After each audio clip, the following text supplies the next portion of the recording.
Hello student, welcome to Swati's classes. आज हम देखेंगे 7th स्टैंडर्ड का मराठी पोएम नंबर 8 शब्दांचे घर।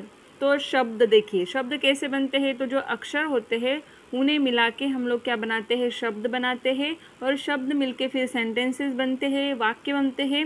और उसके बाद जो भी हमें लिखना होता है वो बड़े बड़े पैसेज हम लिख सकते हैं।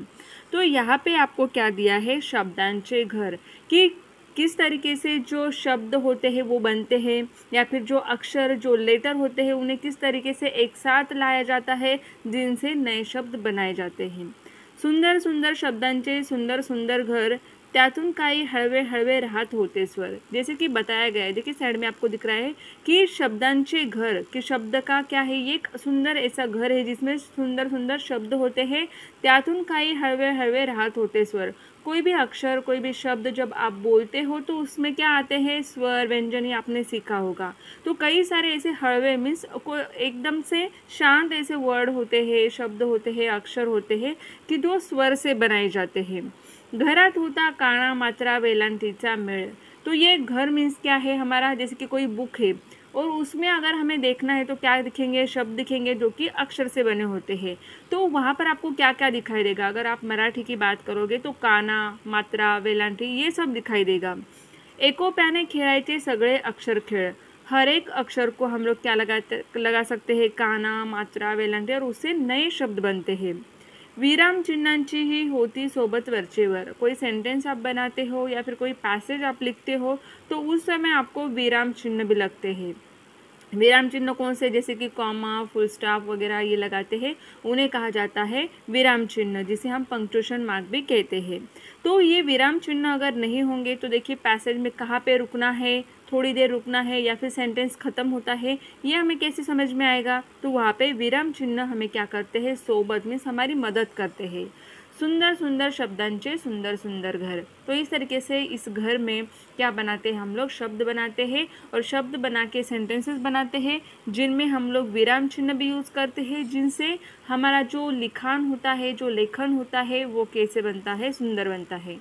एखाद्याची धुसफूससुद्धा हवी हवीशी छान, प्रत्येकाला अर्थ वेगळा, सुख दुःखाचे भान। हर एक लेटर का अपना अपना एक मीनिंग होता है।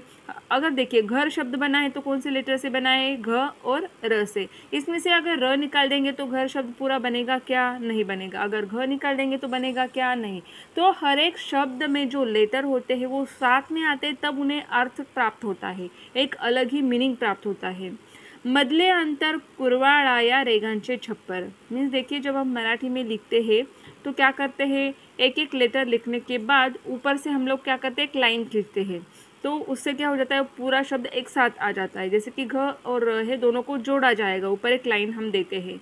तो उसे क्या कहा गया है कि ये क्या है, रेगांचे छप्पर, उन्हें हम क्या करते हैं, ऊपर से लाइन देते हैं, तब बनता है वो पूरा वर्ड। अगर आप सिर्फ लेटर लिखोगे, घ लिखा, र लिखा, उसके आगे और भी लेटर्स लिख देंगे तो आपको समझ में नहीं आएगा कि शब्द कहाँ पे शुरू होता है, कहाँ पे ख़त्म। तो ऊपर जो हम लोग लाइन खींचते हैं लेटर्स के ऊपर, वो काफ़ी इम्पोर्टेंट होती है। सुंदर सुंदर शब्दांचे सुंदर सुंदर घर। कानोकानी कुजबुजताना अंकुर मन कोवळा, वाट मोकळी होऊन लागे कवितेचाही लळा। जब हमें बात करनी होती है तब भी हम लोग क्या यूज़ करते हैं, शब्द यूज़ करते हैं। वाट मोकळी होऊन लागे कवितेचाही लळा। कविता अगर आप देखोगे तो उसमें भी क्या किया जाता है, अलग तरीके के शब्द जो होते हैं उन्हें जोड़ा जाता है, लयबद्ध किया जाता है। उस समय हमें वो कविता भी क्या लगने लगती है, काफ़ी अच्छी लगने लगती है। लड़ा मीन्स उसके लिए हमें अच्छा लगता है कविता पढ़ना, सुनना। अवतीभवती झिरपत राही, गाणे काळीजभर, सुंदर सुंदर शब्दांचे सुंदर सुंदर घर। कई सारे ऐसे सुंदर शब्द बन के या फिर मिला के ऐसी एक कविता बनाई जाती है, गाने बनाए जाते हैं जो कि हमारे दिल में क्या बनाते हैं, अपना एक अलग सा ही स्थान बनाते हैं। किसके कारण, सुंदर सुंदर शब्द के कारण। तो देखिए आपको यहाँ पे दिया है कि ये पोएम किन्होंने लिखी है, कल्याण इनामदार इन्होंने लिखी है। आबाळाचे पंख, अजब गाणी, अक्षर गाणी, धमाल गाणी इत्यादी बाल साहित्य प्रसिद्ध। भाषेद्वारे आपण आपले विचार, सुखदुःख व्यक्त करतो। प्रस्तुत कवितेतून कवीने आपल्या भोवतीचे शब्दांचे वावरणे कसे सुंदर आहे हे सांगितले आहे। क्योंकि देखिए शब्द अगर नहीं होंगे तो हम लोग तो बोल ही नहीं पाएंगे। तो हमें अगर किसी के साथ बात करनी है, हमारा सुख दुख अगर बांटना है तो उसके लिए हमें शब्द चाहिए होते हैं।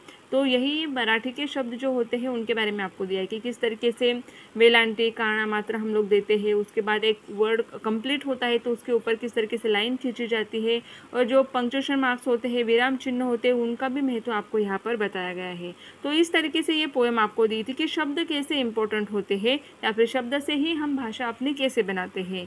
तो आई होप आपको ये पोएम समझ में आई होगी और अच्छी भी लगी होगी। तो वीडियो को लाइक कर दीजिए और चैनल को सब्सक्राइब नहीं किया होगा तो सब्सक्राइब कर दीजिए।